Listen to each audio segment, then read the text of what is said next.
I've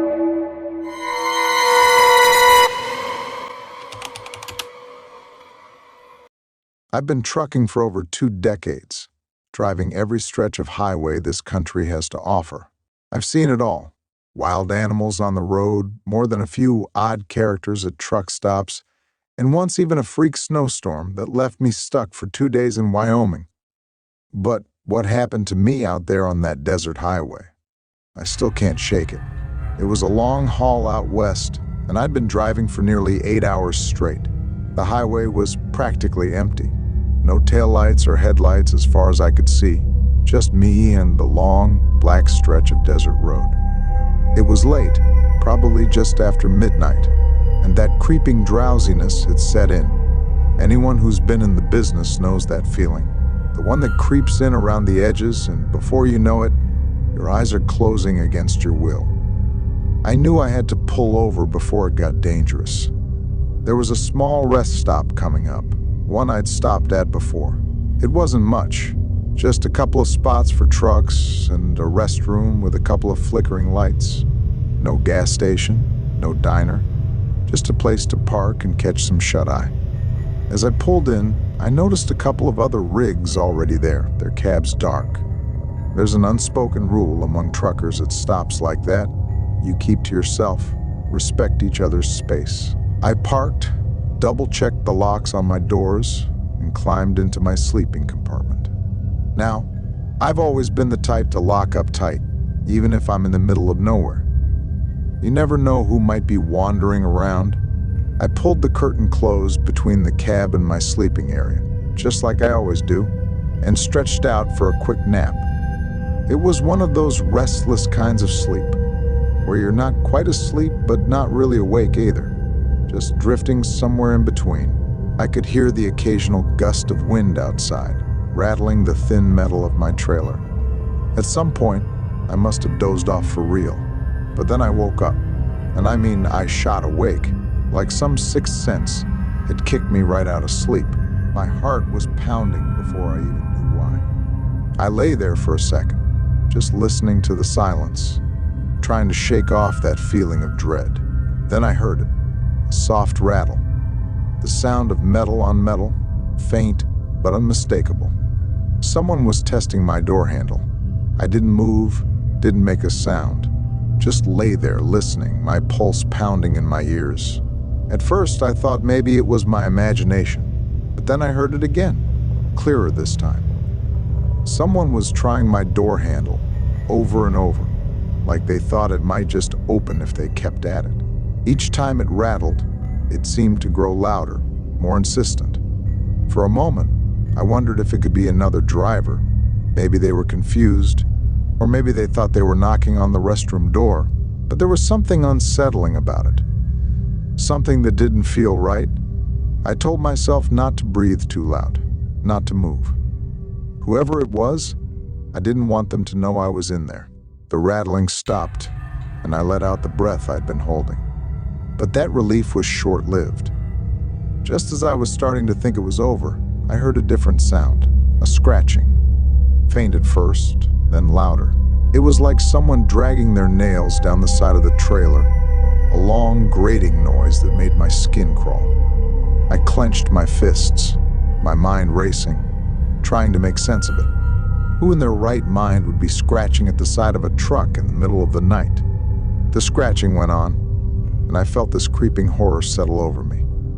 I tried to tell myself it was just some prank, maybe a couple of kids who thought it'd be funny to mess with the trucker. But deep down, I knew better. There was something about the way the scratching moved methodically from one end of the trailer to the other. Like whoever was out there was taking their time, feeling every inch of the metal. Eventually, the sound stopped. The silence that followed was worse. I lay there, waiting, straining to hear any sign of movement, but there was nothing.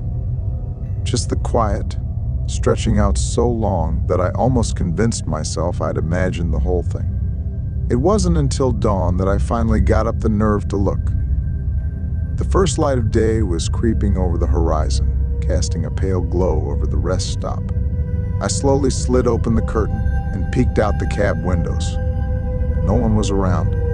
The other trucks were still parked where they'd been, their drivers still asleep or long gone. I climbed out, my heart still racing, and walked around to check the side of my trailer. What I saw made my stomach turn. There were scratches running down the side of the trailer, deep grooves that looked like they'd been made with something sharp. And on the cab window, just above the handle, was a single handprint, smeared in dirt. I stood there staring at it, feeling this creeping dread settle over me. Someone had been there, inches away from where I'd been sleeping, and I'd been completely helpless. I thought about calling the cops, but what could I tell them? That someone scratched my truck? That I heard noises in the night? At the next truck stop, I mentioned it to a couple of the guys. One of them just shook his head, told me he'd heard of similar things happening, people hiding out at isolated stops, targeting drivers, sometimes sneaking into trailers and hiding in them until the trucker was miles away. I'd never thought much about it before, thought it was just one of those stories you hear to keep you on your toes, but now I knew better. Whatever it was out there, I had no intention of ever finding out. It was late, maybe a little past midnight, when I found myself driving down an isolated stretch of highway. There weren't many cars out at that hour, which didn't surprise me. The route I was taking wasn't exactly known for its nightlife. Most of it was just miles and miles of pitch-black countryside with nothing but trees, dirt roads, and the occasional gas station. I was pushing through the last leg of a long road trip, and the exhaustion was starting to hit hard. The caffeine I downed hours earlier was wearing off, and I was beginning to feel the weight of fatigue behind my eyes. That's when I saw her, a woman on the side of the road, waving her arms frantically, looking as if she'd been stranded for hours. Her face was lit up in the glow of my headlights, showing a mixture of relief and desperation. She looked young, maybe in her 20s, wearing jeans and a sweatshirt that looked a little too thin for the chilly night air. Instinctively, I slowed down. I mean, what kind of person doesn't stop for someone clearly in need of help, especially on a dark, deserted road? As I pulled over, part of me felt the tug of hesitation. Maybe it was just the hour, or maybe my brain was conjuring up those horror stories about highway killers or scammers targeting people like me who were driving alone. But I dismissed the thought as paranoid nonsense and figured I'd just give her a quick ride to the next town or gas station, let her make a call if she needed it. She thanked me and quickly got in, glancing back at the road as she buckled up. Right off the bat, something about her seemed off. She didn't make eye contact, not even a glance in my direction. Her eyes were glued to her phone, and she was gripping it so tightly that her knuckles were turning white. I chalked it up to nerves or embarrassment, maybe the kind of anxiety that comes from being stranded in the middle of nowhere with no one around to help. I tried to make her feel comfortable, but she wasn't saying much. We drove in silence for a while, and every so often I'd glance over at her, trying to gauge if she was all right. She seemed on edge, constantly looking down at her phone, her eyes darting to it as if she was waiting for something. Her silence was almost eerie, making the already quiet car feel like it was filled with an invisible tension. After a few miles, I started feeling uneasy. I could sense there was something she wasn't telling me.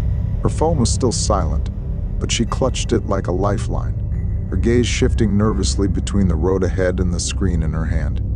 I noticed she was taking shallow, anxious breaths, almost as if she was expecting something to happen. Then, her phone suddenly lit up.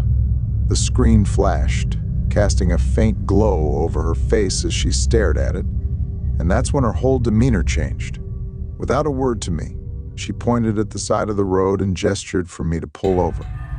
It was abrupt, but her urgency was unmistakable. Her eyes met mine, and in that brief moment, I saw something close to fear. She muttered something under her breath, probably a quiet, "Thank you," and then threw open the door, practically jumping out of the car. Without a second look, she bolted toward the edge of the woods lining the highway. I sat there, stunned, watching her vanish into the darkness like she was running for her life. I'd never seen anyone look that frightened, and I couldn't wrap my head around why she'd suddenly decided to run off into the middle of nowhere. I felt that sick, unsettling feeling creep up my spine. The kind you get when something just doesn't add up. It was irrational, maybe, but I didn't want to wait around to find out what she was running from. I pressed the gas, trying to shake off the unease that had settled into the pit of my stomach. As I drove away, I kept glancing into my rearview mirror. The highway behind me was empty, just a long strip of road swallowed by darkness. But then, just as I was about to look away, I saw them. Two figures emerging from the woods, stepping onto the roadside where I'd just been parked. They were wearing dark clothes, their faces hidden in the shadows, but there was no mistaking the way they were scanning the road, looking in my direction. A chill ran through me. My mind raced with questions I didn't want to answer. Who were they? Were they with her? Or were they the reason she'd run off? Had she been trying to escape them, using me as her only chance to get away? Or worse, had she been working with them, some kind of bait to lure drivers like me into a trap? I didn't know, and I didn't want to stick around to find out. My hands were trembling on the steering wheel as I sped up, putting as much distance as I could between me and that part of the highway. Even when I was miles down the road, my heart was still pounding, and I kept glancing in the rearview mirror, half expecting to see them somehow still following me.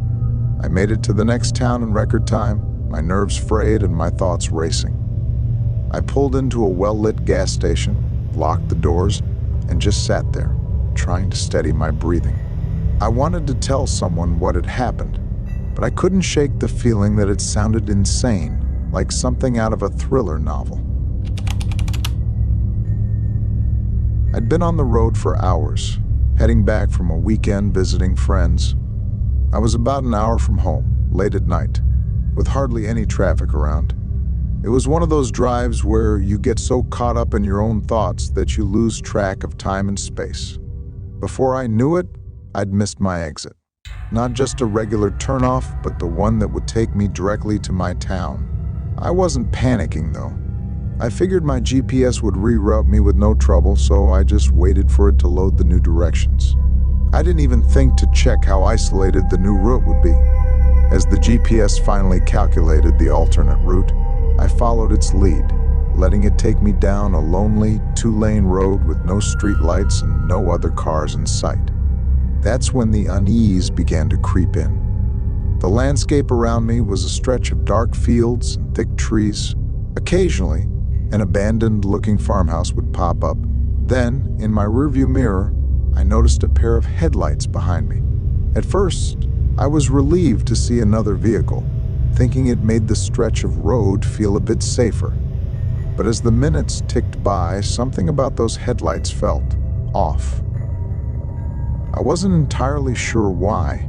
I figured the driver was just another night owl on an unfamiliar route, like me. I tried to brush it off, telling myself I was just being paranoid. But when I made the next turn, as per the GPS, they turned too.